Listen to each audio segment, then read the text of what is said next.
What's up, Jack family? Coach Scott here. In today's video, let's talk about why getting lean after 40 is so freaking hard. I'd go as far as saying that we've got the deck stacked against us thanks to the wiring in our brain and our current environment. Now, if you're interested in diving deeper into this topic, there's two books that I highly recommend, The Hungry Brain and Mindless Eating, that just give you a better understanding of why you overeat and why it's so hard for us to avoid giving in to temptations. I just recently listened to the audiobook version of The Hungry Brain just to give myself a little bit of a refresher. It's kind of a dry book, a lot of studies and research and all that stuff, but it is still fascinating. It's great to get that understanding of why we act and respond to food the way we do. Now, I've recently talked about how this time of year it is very challenging with all the food temptations, with the holiday season upon us here, and lots of different social events going on and family gatherings and just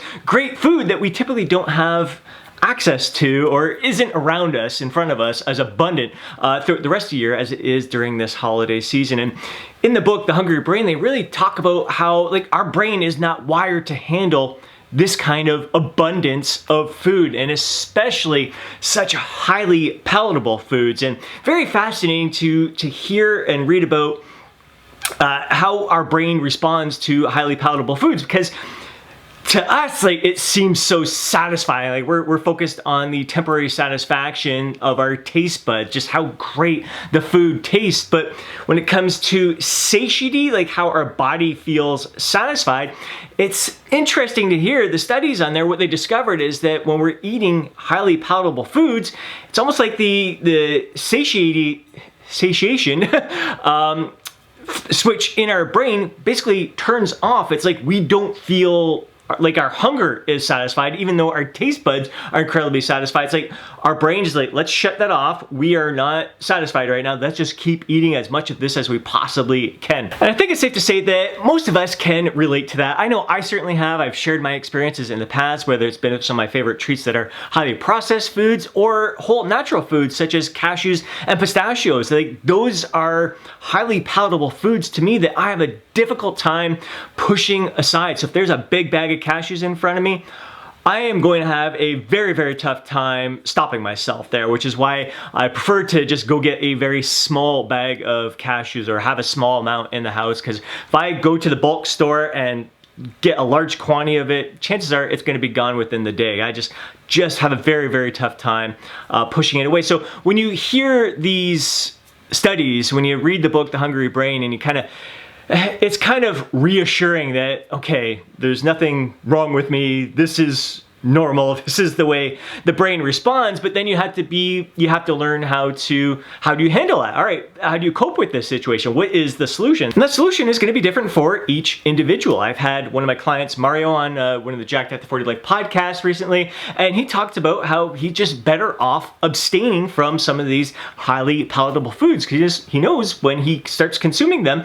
just the floodgates are open, and he has a really, really tough time controlling his appetite, controlling his hunger, and eating in moderation. Other people are going to be better off just kind of planning it out. All right, every Friday night, this is when I'm going to allow myself to have some of these favorite treats, but I'm going to do so in a proper, responsible portion size. Or maybe you're going to allow some treats in the house. Maybe you have a family, have kids. You're not going to keep cookies out of the house, but you kind of allot, all right, I get a row of cookies, you get a row of cookies, you get a row of cookies. So you kind of know there's some sort of portion control. That's what worked for me growing up. We all, we had a limited amount of treats in the house, and we had an allotted amount for ourselves. A portion size was set for ourselves, so we knew we couldn't overeat. So I think that's a big key reason why I was able to stay lean throughout my teenage years. I just didn't have the abundance of highly processed foods in the house. It was all portioned out for me. So I think there's a lot of different solutions based on each individual. You got to know yourself, but I really think it's best for us to try to keep the temptations to a minimum. I don't have any junk food in the house right now. I have almost hardly any processed foods in the house at all. I'm basically I'd say 99% of what I have in my cupboards and my fridge is whole, natural, nutrient-rich foods. So that's the way I like to roll. There are odd occasions where I may have a couple bags of chips in the house for ready, prepared for the weekend or everything.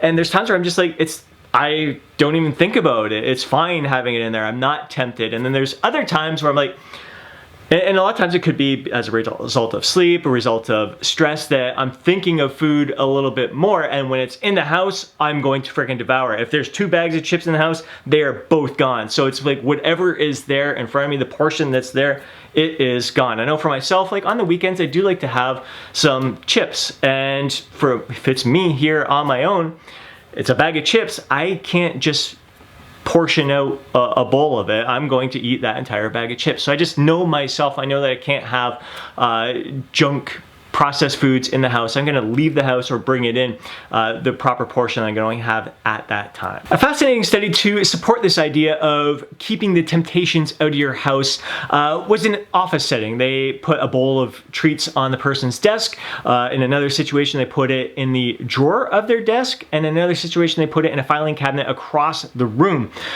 When the treats were on their desk, they ate the most.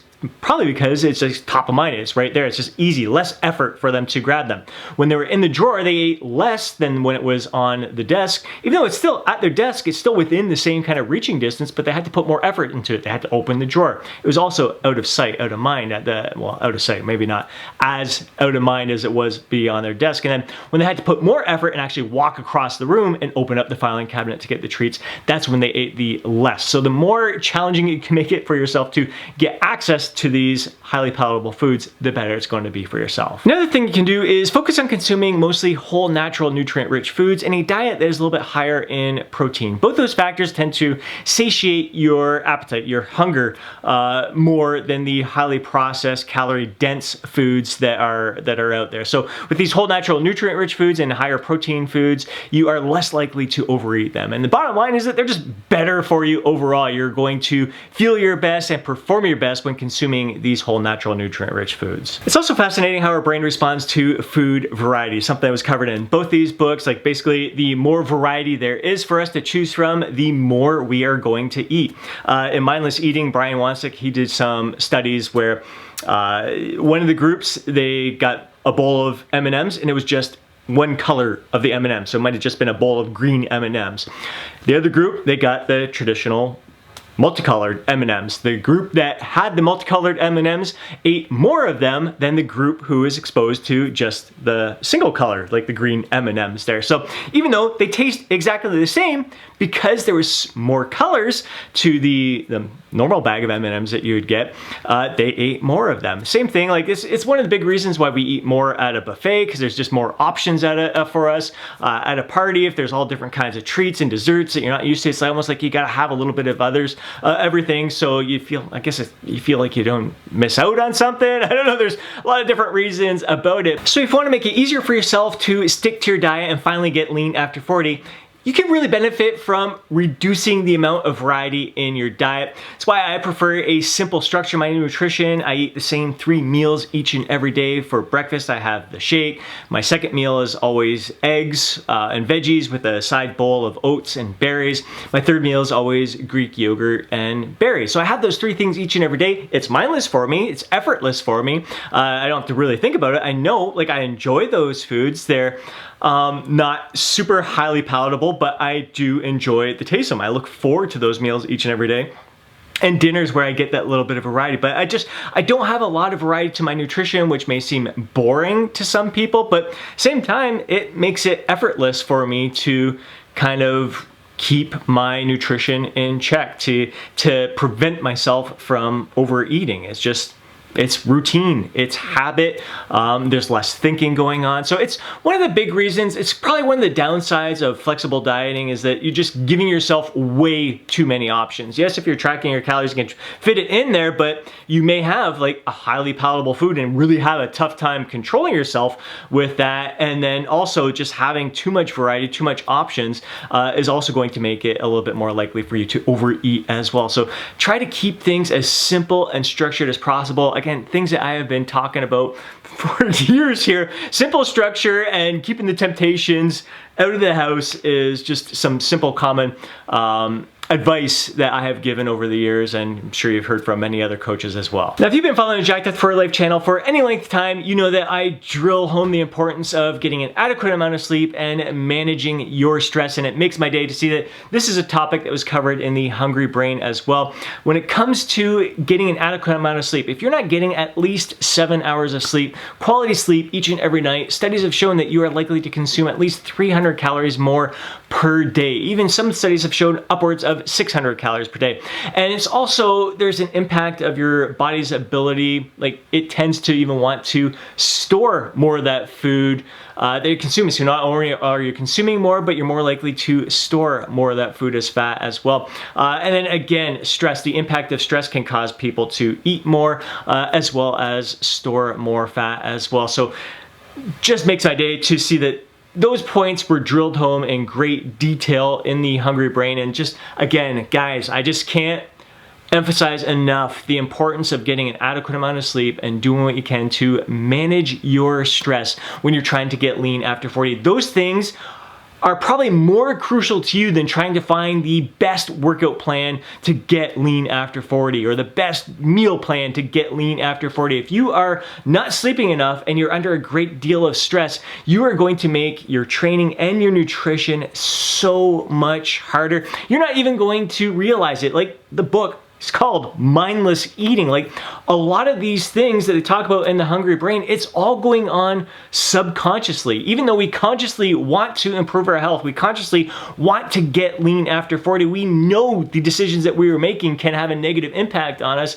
There's subconscious things going on in our brain that are just causing us to eat more of these foods than we want to and really give into these temptations, even though we don't want to give into these temptations. So definitely, again, sleep and stress management should be your top priorities. Don't brush that stuff off. Don't think, oh, I'm good enough. I'm getting by with 6 hours of sleep a day. You are making this so much harder on yourself. So if you want to get lean after 40, manage your appetite a lot better, control your calorie intake a lot better, sleep is a great place to start. And because there's so much going on subconsciously, because the deck is stacked against us in so many ways because of the way our brain is wired and the environment around us, all the temptations, it makes it so much more important for us to remind ourselves daily, at least once a day, first thing in the morning, preferably midday, and then even right before you go to bed. Like first thing in the morning and right before you go to bed are probably the two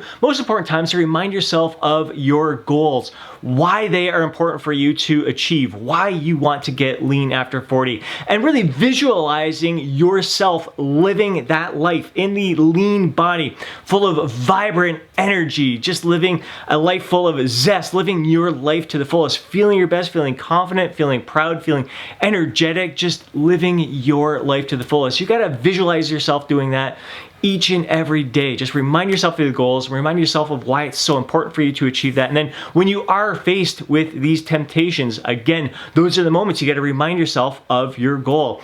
My bro, Tom Venuto, used to have, I think he still does have the thing with his Burn the Fat, Feed the Muscle, a goal card. And on that goal card was the reasons why you want to achieve your goal, like just some powerful statements that would, anytime you were faced with those temptations, just pull out your goal card. And he just recommend you reading that goal card multiple times throughout the day. The more you can remind yourself of why those goals are important, you need to kind of overcome the wiring in your brain and overcome the environment that we're in right now, and just reminding yourself why this is so freaking important to you to get lean after 40, to look your best and feel your best. Feeling your best is what's most important. Living your life healthy, optimal lifestyle. So if you've been finding it incredibly challenging to get lean after 40, you're just having a difficult time avoiding the temptations, you're struggling, you're going back and forth, know that you are not alone, that it is normal, that you are truly fighting your own genetic wiring, in addition to the environment, the abundance of incredibly highly palatable foods all around us. It's not making this process any easier on us. And we need to remind ourselves that we are worth it, that our goal is worthy of achieving, and that it's worth the effort to continue trying to get back up after we face setback after setback. And knowing that, yes, our brain, our genetic wiring has us set up where It's tough to avoid these temptations in the environment that we're in, and we can't control our environment some of the times, but we do have it within us to control our environment a good chunk of the time. So we can take some of the steps I've talked about in today's video and apply them to our lifestyles to set ourselves up to give ourselves the best chance of getting lean after 40. I hope you enjoyed today's video. If you did, please do me a favor and smash that thumbs up button. I'd really appreciate it. If you know a fellow bro who would benefit from watching today's video, please do me a favor and share it with them. More than anything, I would love to hear from you down in the comment section below. Share your thoughts, share your insights, share your feedback and experiences. And before you go, don't forget to download your free guide, Shredded After 40. Have yourself an amazing day. Catch you in the next video.